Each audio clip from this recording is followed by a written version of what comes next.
Olá, meu nome é Nelson e hoje eu tenho mais uma aula sobre adjetivos em inglês. Já sabemos que adjetivos em inglês são invariáveis, ou seja, eles não mudam nem quanto ao gênero, masculino, feminino, nem quanto a número, singular, plural. Sabemos também que um substantivo pode ser usado em inglês na forma de adjetivo sem mudar de formato, bastando para isso colocar o substantivo na frente de outro substantivo, ou seja, à esquerda de outro substantivo. Nesta minha frase, temos 3 exemplos disso. The 1994 World Cup final was decided by means of penalty kicks. O substantivo desse começo da minha frase é a palavra final, a final da Copa do Mundo de 94.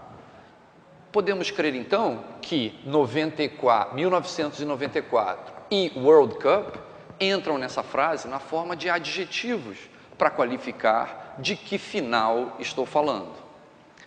Veja que essa final de 1994, todo mundo lembra, o Taffarel pegando pênalti? Pois é, nessa final de 94, a decisão foi por pênalti, por meios de cobranças de pênalti. Como é que se diz isso em inglês?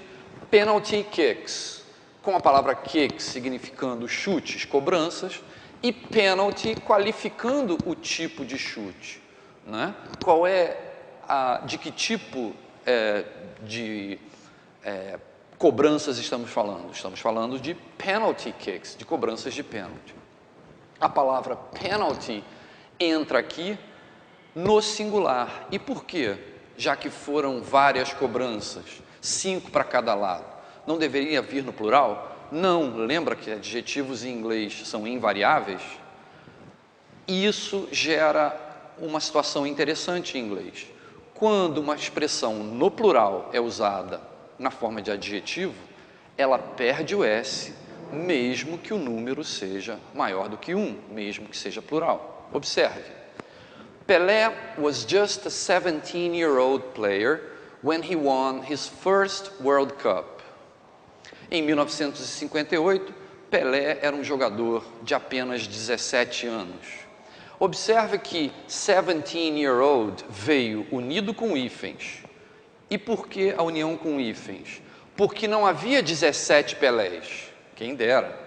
O que havia era um jogador de 17 anos.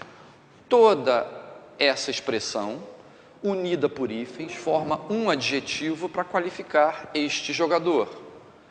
Este jogador tinha 17 anos de idade, mas em inglês virá 17-year-old, porque isso é um adjetivo, e adjetivos em inglês não tem plural.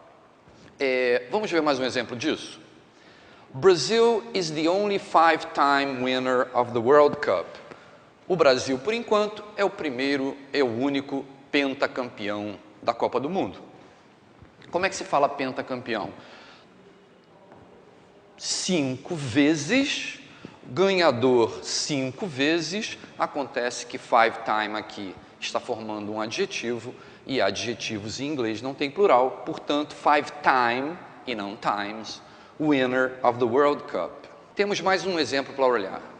Adjetivos em inglês não levam S para fazer plural. Mas e o que acontece quando as palavras têm um plural irregular?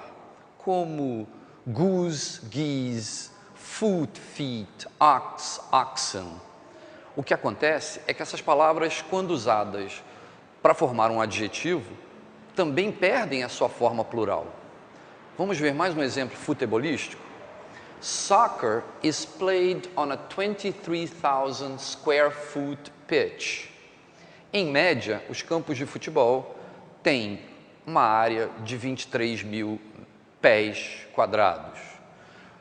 A palavra pé em inglês é foot, no plural feet, mas aqui, embora sejam 23 mil pés, ela volta à forma singular, porque está usada como um adjetivo, qualificando o campo de futebol. Então, digamos que você esteja fazendo uma prova de inglês e se depare com uma questão sobre plurais compostos. Veja, The 2010 World Cup is a lacuna competition.